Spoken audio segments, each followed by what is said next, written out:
Welcome to GLOBEWATCH with me, Charles Ebune. I am at the Defense Headquarters, the very central command of the Nigerian military here in Abuja, Nigeria. Over 6 million Nigerians serve the country's military services and other security services. Their success story in quenching tensions in countries like Liberia, Sierra Leone, and even the Democratic Republic of the Congo has remained a historical plus. But the image of the Nigerian military of recent has been tarnished somehow by the Boko Haram insurgency. For over 6 years, the military has barely contained the Boko Haram terrorists specialized in terrorizing the nation, especially in the northeast of the country. Are rumors that the Nigerian military is not doing enough to defend the country sufficient. An international coalition has been put in place to make Boko Haram history, comprising some 8,700 troops backed by the African Union and a United Nations resolution. Is it true that some soldiers in the Nigerian military has betrayed the war on Boko Haram?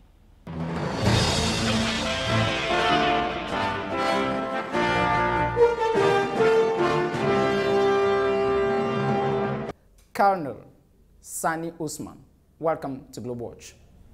Welcome to you. I just want to get from you, there have been a series of successes in pushing back Boko Haram of late. What is the situation on the ground? As you are quite aware, Nigeria has made substantial gain in the recent past in the fight against terrorist activities as represented by Boko Haram terrorist group.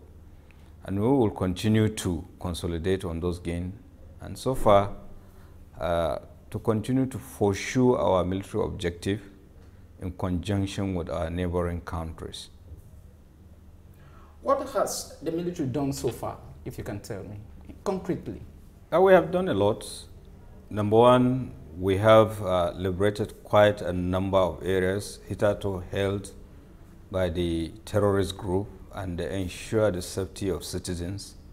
And we have arrested most of the terrorists, destroyed and captured some of their weapons and equipment. And our operations have provided a conducive atmosphere, or rather environment, for the return of people that were displaced by the insurgency to their respective homes. And ultimately, we intend to provide good and conducive atmosphere to enable the conduct of elections, returning life to normal socio-economic activities. You just said a while ago that a good portion of material has been seized from Boko Haram insurgents from the villages where you have been recapturing. When you detain them and you capture them, some are killed in such operations, what kind of material do you capture from them? And those that you capture, what do they tell you? Quite a number of materials were captured, ranging from arms, ammunition, and information and technology stuffs like computers. Naturally, you know, when you capture such things, it tells you a lot of things. It's a kind of intelligence on the enemy or the adversary, as you might say, on the kind of weapon he used, the kind of tactics he applies, and the way, kind of what you call modus operandi, and so many other things that will enhance your performance in countering such insurgency. What kind of weapons in particular do you seize from Boko Haram? They range AK-47? Yeah, they range from personal weapon up to high caliber weapon. By personal weapon include pistols of various types, guns ranging from G3, AK-47 up to anti-aircraft, as well as armored personnel carriers, and so many others, and wide ranging of ammunitions, mortars, and stuff like that. Okay. Currently, you are working in collaboration with troops from Niger Republic, with troops from Chad. This is an issue of regional cooperation. What kind of military cooperation is existing between the Nigerian military and these regional powers now, and regional militaries? You know, we have a long-time relationship with our neighboring countries, and we also have bilateral agreement with them, especially as it relates to the fight against terrorism and insurgency. It's where, notably, like your country, the Republic of Cameroon, Niger Republic, Chad, and including Benin Republic. I just want you to be concrete to me, Colonel. A multinational task force has been created counting about 8,700 troops, civilian and military, including the police, to tackle Boko Haram. Nigeria will be providing a majority of these soldiers. How do you people now collaborate on the field? I understand that yourself, you have been on the field to combat Boko Haram. Issue of collaboration actually is not a big deal. You should understand, with this bilateral agreement, already certain level of understanding has been reached. There are liaisons and you know, liaisons at various level of commands and stuff like that. So actually, when that force might come on board, there wouldn't have been any problem of collaboration. And remember again, there is a long-standing relationship among the countries, especially with the military in terms of training. Some of us have attended various training institutions together. So question of understanding and collaboration will not be a big deal. Practically, what does it take for a soldier to fight a war of terrorism? If I have to answer this your question, actually, it will take us the whole day. And, I just want the essentials for the public to understand. The essential, basically, when you talk about that, the necessary frame of mind and, of course, the equipment, basically, and also the enabling environment. For instance, the terrorism we are experiencing is represented by the Boko Haram terrorists. They are kind of people that stay with the civilian. So it is not, it's a kind of asymmetric warfare. It is not a conventional warfare.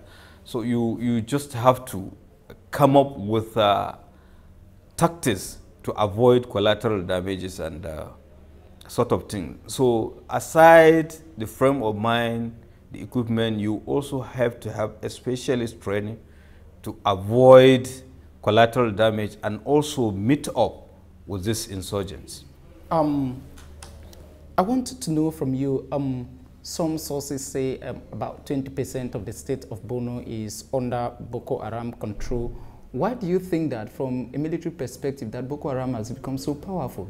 Let me tell you, they are not controlling, they are occupying. And there has never been a time in the history of this country that we have two parallel governments. The Boko Haram terrorists, as they were, they are a bunch of criminals that decided to perpetuate, or rather to perpetuate acts of criminality. But beyond that, we have never had two governments in Nigeria. Sure, there are no two governments in Nigeria. What are the challenges facing the Nigerian military in the ongoing Boko Haram war?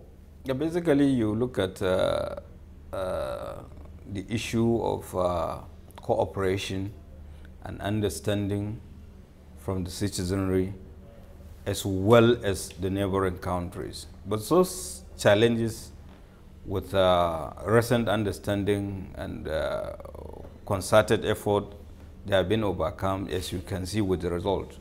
And of course, there was the challenge of equipment, which you know you have to upgrade, you have to replenish, and all the rest. And invariably, both challenges have been overcome, as just like I told you. And I believe you watch or you monitor the media, you have seen the recent successes been recorded in the fight against terrorism, you know. So basically, we can say that the challenges are kind of bygone issue. The recent successes are extraordinary, Colonel Usman. But you said that I follow the media, I read the newspapers. Yes, I do all of that. But you know, there is this burning question, especially to some of us living outside Nigeria, including sources from the Nigerian military, that at one moment the Nigerian military had to abandon weapons to Boko Haram. Even Nigerian politicians have made such statements. Why did you do such a thing? But I have never abandoned any weapon. And I just left the war front barely a month ago. So but your colleagues did. Well, if there were reported cases as to where of abandoned locations or weapons as it is, the Nigerian military has a procedure and a disciplinary process which is ongoing that will unravel the circumstances under which such instances occur. What I want you to understand is that you have to take every case in isolation, not collectively. True. It is easy to not to see it from a collective perspective, to isolate that. I agree with you. But I want to know from you, it's easy for the Chadian forces to enter into Chad. That has been done with forces from Niger. Why is it that forces from Cameroon cannot enter into Nigeria to pursue Boko Haram? But what I want you to understand, the issue of Chad, Cameroon, Nigeria, if Chad entered Nigeria, you remember way back almost 30 years ago, there were instances when Nigerian troops also made an incursion into Chad, falling short of the Chadian capital in N'Djamena. So now we have an understanding, just like I earlier mentioned to you, there is an existing bilateral understanding with the respective neighboring countries. That of Chad basically is different with that of Niger or Cameroon, as the case may be. The understanding with some of the neighboring countries is for them to also block their own side of the border, not to provide safe haven to the terrorists if they enter into their countries. And remember what I told you much earlier on, that the level of understanding, the level of cooperation from the citizenry and the neighboring country was not exactly as it were now. I hope you understand. So basically, the bilateral agreement varies from one country to another. And remember again, there is a long-standing relationship of multinational joint task force of the Lake Chad region, of which some of these neighboring countries were also members. And that agreement is still on. Chad is a member, Cameroon is a member, the Central African Republic is a member. But Chadians can enter, Cameroonians are not, cannot enter. Is there a military mismatch or misunderstanding between Cameroonian and Nigerian forces? Nothing at all. People just try to create unnecessary misunderstanding when there is none.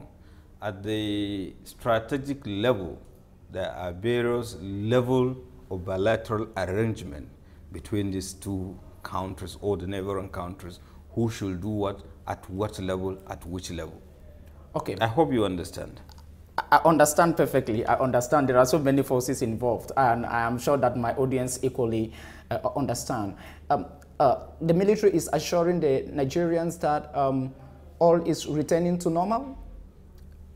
Yes.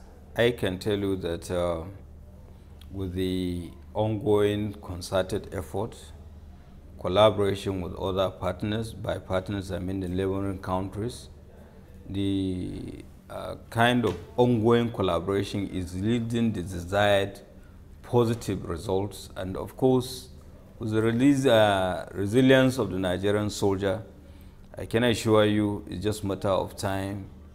Terrorism is represented by Boko Haram terrorist group in Nigeria, and of course neighboring countries, as it is known, will soon be over. I'm sure that you have interrogated some of these Boko Haram militants you have captured. what do they tell you people force them to join a terrorist group?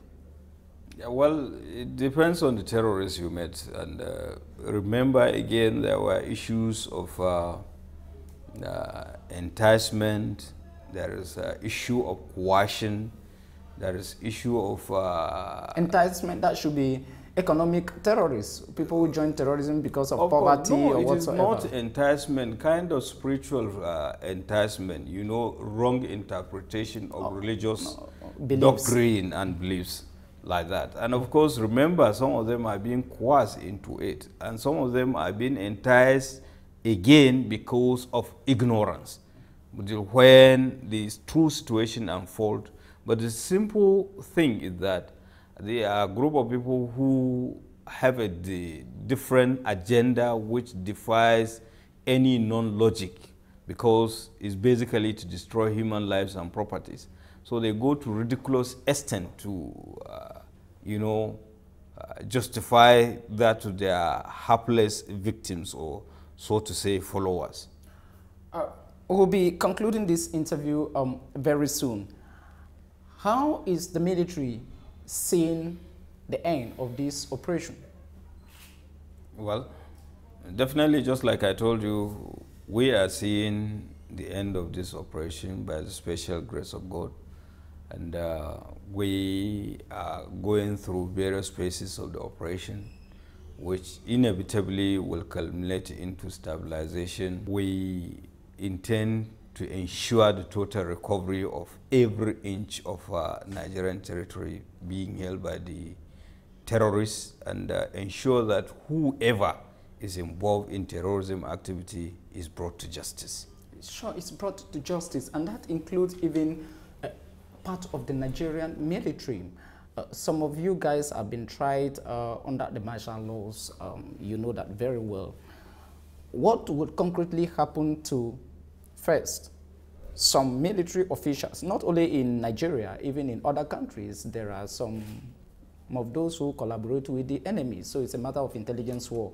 When somebody is discovered in such a case, how are Nigerian laws structured to handle such cases? And second, those who will be caught live, maybe one day, including Abubakar Shekau, what kind of treatment will be reserved for them? Yes, you know, Charles, Nigeria has adequate laws. Similarly, the military has adequate laws to take care of any misdemeanor or any act of omission from its citizens or its personnel, as the case may be. So automatically, whoever is involved in any act of omission or commission will definitely face the full wrath of the law according to the dictates of the enabling law he has contravened or she has contravened. In my country, Cameroon, for example, corpses of Boko Haram, those who have been killed on the battlefield, are not shown on television. And the general cry from the public is that, okay, if you guys were killing them, you will show them on television. I suppose the few days I've watched Nigerian television, I haven't seen any corpse on television. When you go to a country like Chad, there are pictures are shown, the images of dead body are shown. And I've spoken to some military officials, and they tell me that, okay, if their bodies are not shown, there is a problem of the morale in the military. Does your morale go down in those countries where corpses of the enemies are not shown on television? Not at all. And remember that even myself, I'm a veteran. It doesn't make any difference. And I cannot speak for Chad. Luckily enough, your country is following the same pattern with Nigeria.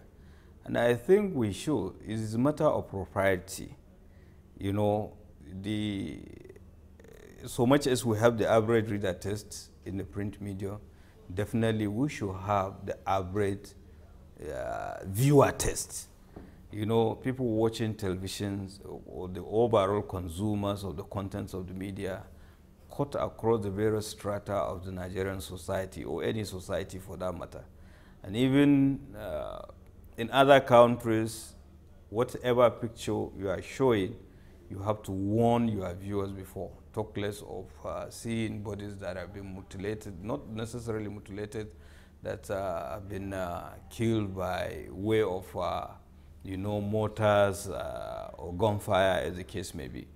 So I think it doesn't make any difference. And I can tell you with a great sense of responsibility and authority too, that really it doesn't make any difference whether it is shown on the television or it is not shown the body of the terrorist.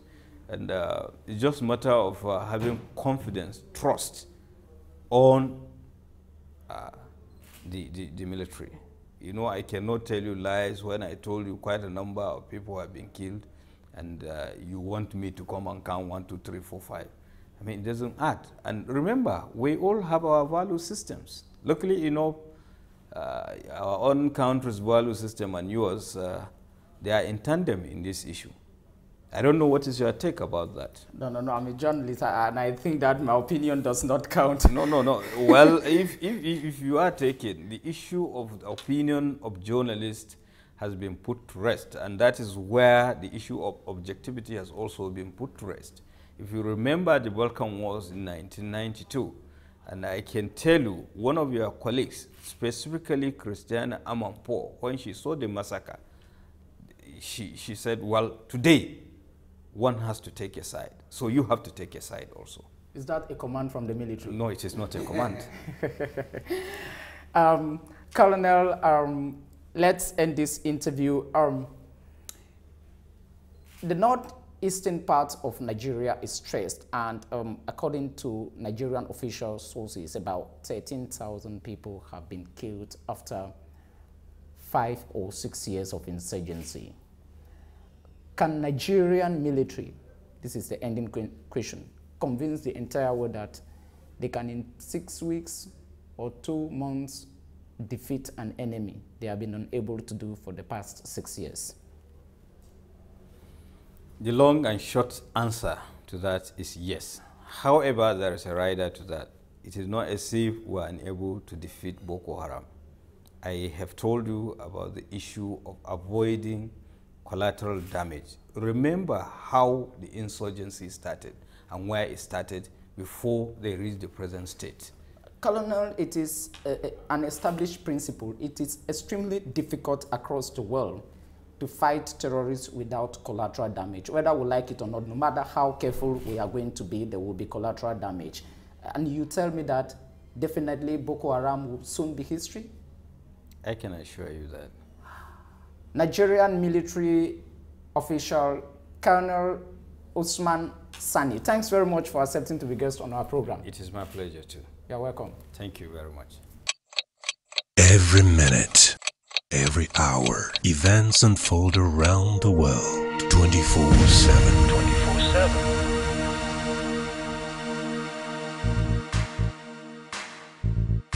On GLOBEWATCH, we dig into issues and provide clues for your interpretation.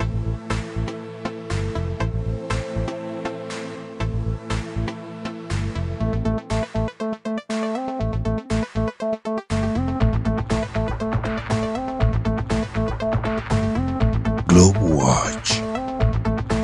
News in the global perspective through the lenses of world affairs experts.